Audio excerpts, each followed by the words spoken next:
I love everybody that I've ever worked with. I love all the listeners. I love all the bands we ever worked with.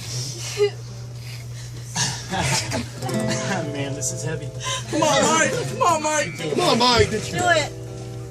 I just thank everybody for listening, whether it's to me or Raven or Picosi, Mary, Slater, Stephen Wayne, everybody in between, Lynch, Rickon, Suds, you know, whoever the hell was on here, Sebastian, everybody. Howard Stern, of course, you know, and just everybody who's ever spent 1 minute of time listening to this radio station over the last 40 years. We thank you. We were one of you. We are one of you. When we go to concerts, we go because we're a fan, just like you are. And man, I don't know how I'm ever going to top this, but somehow I will. So, all right. Man, it was just really, it was overwhelming. A lot of emotions. I just came off one of the best shows I ever did, ironically, interviewing one of my idols, one of my favorite radio performers of all time, Howard Stern, and then it was all over. I was very sad. I was very sad because it was a station that I grew up listening to, and it was a station that I was blessed to work for close to over 23 years. It wasn't long before I started hearing from other radio stations. I had an opportunity to go to Albany to program a station out there.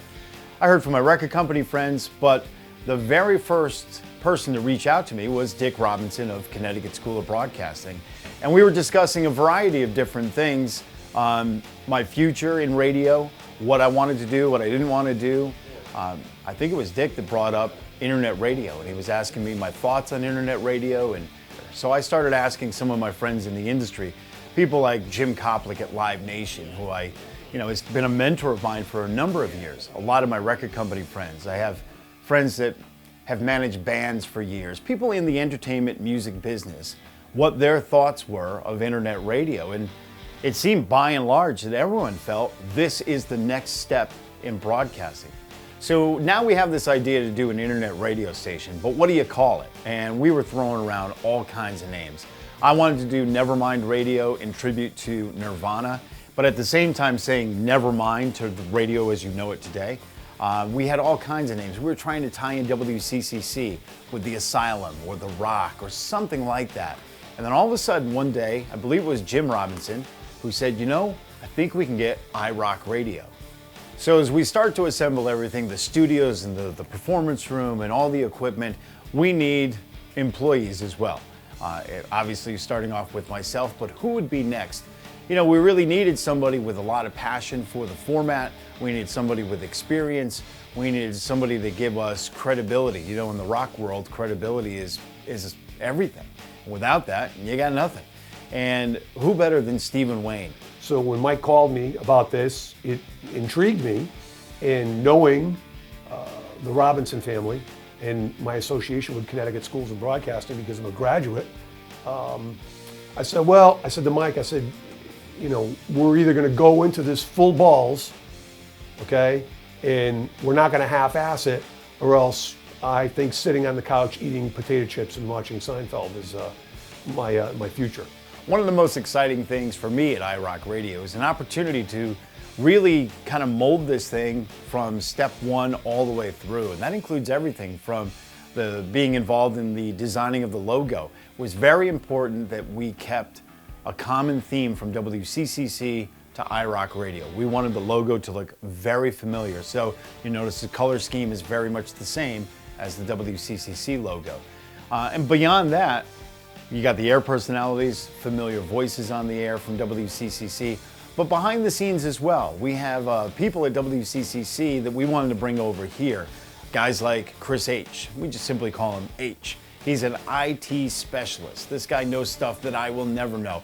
So from the music to the website to social media to the app to all the different technical things, Chris H., member of the WCCC fraternity, very important here at iRockRadio as well. My whole thing was just to get into radio and share music with people that loved music. And that's the beauty about WCCC's audience.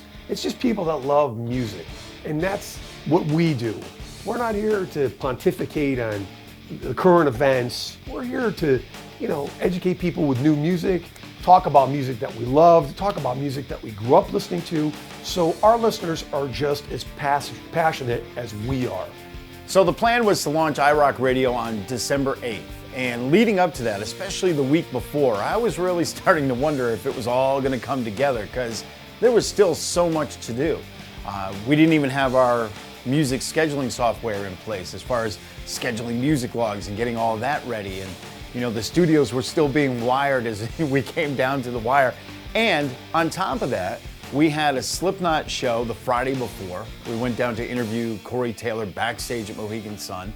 We also had to drive to Rhode Island to pick up our shirts so that we'd have those ready to go for the launch. We had Pop Evil come in here and do an acoustic performance in Studio 64. All of this happening literally hours before the launch, and some of it taking place during the on-air launch of iRockRadio. And then Monday the 8th comes along, and we have that 5-hour broadcast. The final broadcast of WCCC was the first broadcast here at iRockRadio.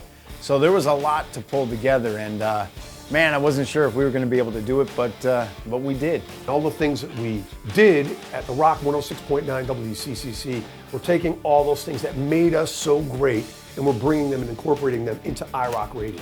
And we're even going farther than that. We're able to do more and stretch the boundaries more and play more and say more, and we have no restrictions on us whatsoever. So whatever thought process comes into your mind, you can say it. Whatever you want to play, you can play. And that alone, the messages that we can express through the songs from the artists is even more important than anything we've ever done at the Rock 106.9 WCCC. So August 1st, 2014, I had no idea what the future held. I got very excited talking with Dick Robinson in the Connecticut School of Broadcasting about a partnership with iRockRadio. There's no way I could have forecasted the success that we've had in such a short period of time. I always felt once we started this that it was going to be a success. I didn't think it would go as quickly as it has. I mean, when I stop and think about the fact that we have presented shows already as a brand new radio station, we've presented Hell Yeah at the Wolf Den and Pop Evil and All That Remains. We presented Godsmack at Mohegan Sun Arena and got on stage in front of 10,000 people in less than 6 months as a radio station. That's pretty impressive and pretty amazing to me. The bands that have partnered with us, not to mention the clients that have partnered with us, and just to see our numbers grow and grow and grow. To me, there's no way I could have predicted it.